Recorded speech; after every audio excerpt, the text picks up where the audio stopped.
હવે અહીંયા આપણે છઠ્ઠા નંબરનો પ્રશ્ન જોઈશું. ઉકેલો. તો ઘડિયાળનો કલાકનો કાંટો નીચેના સમય દરમિયાન કેટલા કાટખૂણા જેટલું ફરે છે તે કહો. તો 3 થી 6, તો 4, 5 અને 6 એટલે 3 કલાક થાય છે. એટલે અહીંયા જવાબ આવશે 1. પછી બીજા નંબરમાં છે 8, તો 3, 4, 5, 6, 7, 8 એટલે કે 2 કાટખૂણા બનશે.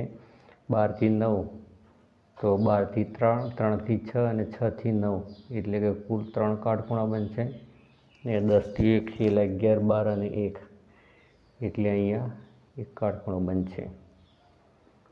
પછી પ્રશ્ન નંબર 2ની ચર્ચા કરીએ. તો આપેલ સ્થિતિમાં તમે ફરો ત્યારે કેટલા કાટખૂણા રચાશે?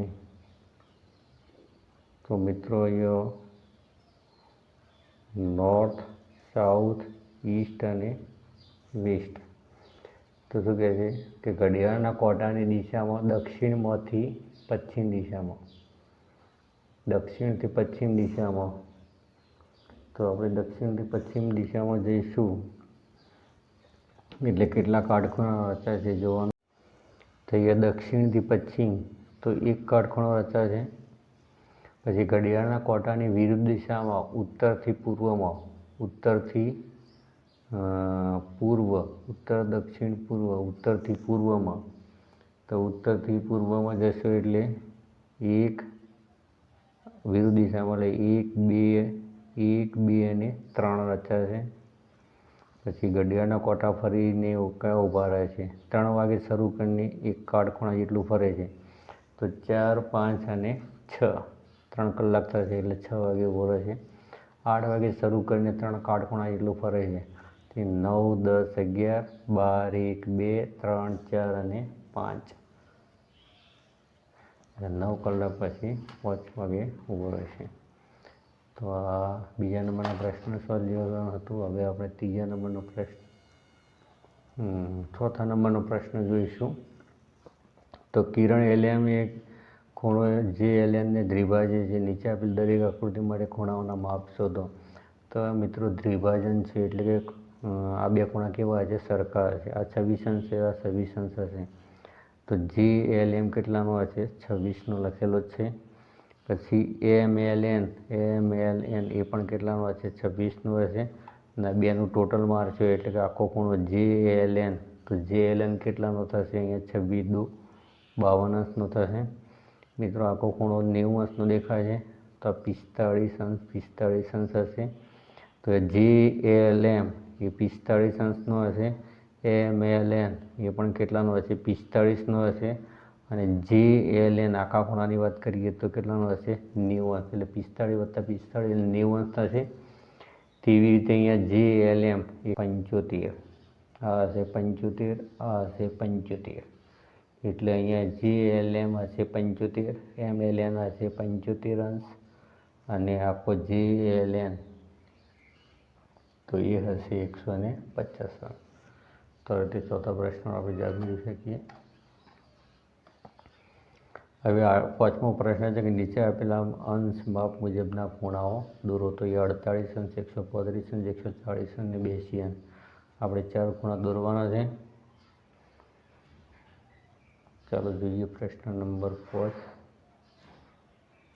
તો અહીંયા પ્રશ્ન છે કે નીચે આપેલા અંશ માપ મુજબ ખૂણાઓ દોરો. તો પહેલો ખૂણો દોરવાનો છે 48 અંશ. 48 અંશનો ખૂણો દોરવાનો છે મિત્રો.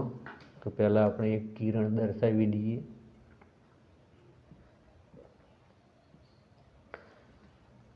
એક શિરોબિંદુ ટપકાવીએ છીએ. હવે આપણે કોણ માપકને ઉપર રાખીશું. અહીંયા પોઈન્ટ મેળવવાનો છે ને સીધી રેખા આપણે મેળવવાની છે. હવે 48 છે એટલે 50ને પહેલાં અહીંયા 48 આવશે. તો આ રીતે આપણે 48 અંશનો ખૂણો દોરી શકીએ. અને આપણે નામ આપવું હોય તો ABC નામ આપી શકીએ. બીજા નંબરનો જે ખૂણો છે 135 અંશનો છે મિત્રો. તો અહીંયા આપણે પહેલાં એક કિરણ દોરી દઈએ. 135 અંશનો ખૂણો છે એટલે આપણે કોણ માપકની ઉપર ગોઠવી 130 અને 135.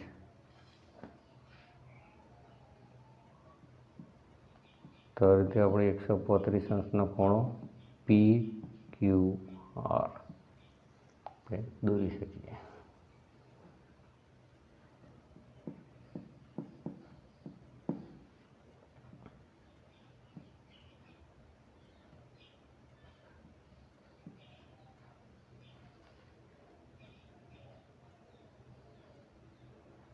તો 140 એટલે અહીંયા આવશે 140. આ નીચેના માપ તમારે ધ્યાનમાં લેવાના છે, કેમ કે આપણે બધા જમણી બાજુના ખૂણા દોરીએ છીએ.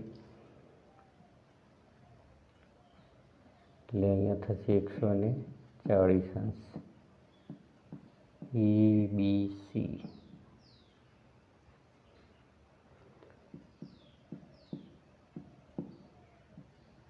તો તમે ફૂટપટ્ટીથી આવું એક કિરણ દોરી શકો છો 82 અંશ. હવે આપણે કોણ માપક ઉપર રાખીએ અને 82, તો 80 પછી 82 થશે અહીંયા.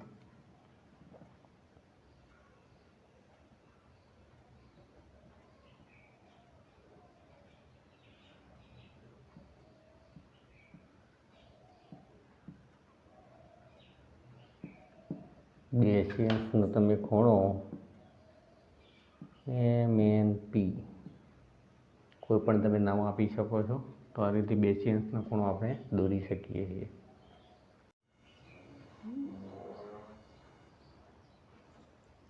હવે 6થા નંબરનો પ્રશ્ન છે કે નીચેની દરેક ગ્રીડમાં એની આકૃતિમાં અન્ય ગ્રીડ બિંદુઓ સાથે એક સીધી રેખાથી જોડો અને માગ્યા મુજબ ખૂણાઓ મેળવો. તો અહીંયા લઘુકોણ આ જે રીતે બનાવે છે એ રીતે આપણે લઘુકોણ દોરવાનો છે. તો અહીંયા આ રીતે આપણે લઘુકોણ દોરી શકીએ. બીજામાં આપણે ગુરુકોણ દોરવાનો છે. તો ગુરુકોણ એટલે કે 90 અંશ કરતાં મોટો છે.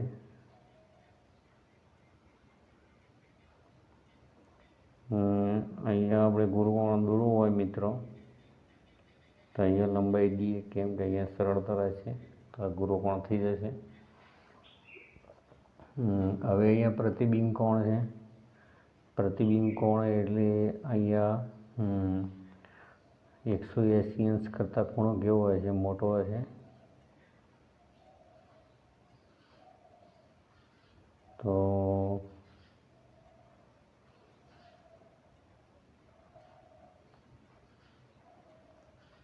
તો મિત્રો જે બહારનો ખૂણો છે પ્રતિબિંબ કોણ બનશે અહીંયા વાત કરીએ તો અહીંયા જે બહારનો ખૂણો છે પ્રતિબિંબ કોણ બનશે. 7 નંબરમાં વાત કરીએ તો નીચેની દરેક ગ્રીડમાં એની આકૃતિમાં અન્ય ગ્રીડ બિંદુઓ સાથે એક સીધી રેખાથી જોડો જેથી નીચેના ખૂણાઓ મળે. સીધી રેખા સાથે અહીંયા લઘુકોણ છે, તો આ રીતે આપણે લઘુકોણ બનાવી શકીએ. અહીંયા ગુરુકોણ છે, તો ગુરુકોણ આ રીતે બની જશે. પ્રતિબિંબિત કોણ,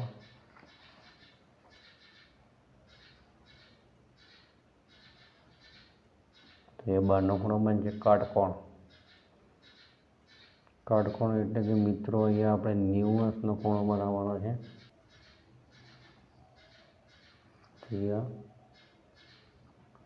આપણે 90 અંશનો ખૂણો બનાવી શકીએ. તો આ પ્રશ્ન નંબર 7નું સોલ્યુશન હતું. આ સાથે જ પ્રશ્ન 6 અને 7નું સોલ્યુશન અહીંયા પૂરું થાય છે. વિડીયો ગમે તો લાઈક, કોમેન્ટ અને શેર કર્યો તેમજ ચેનલને સબસ્ક્રાઈબ કર્યો. Thank you so much.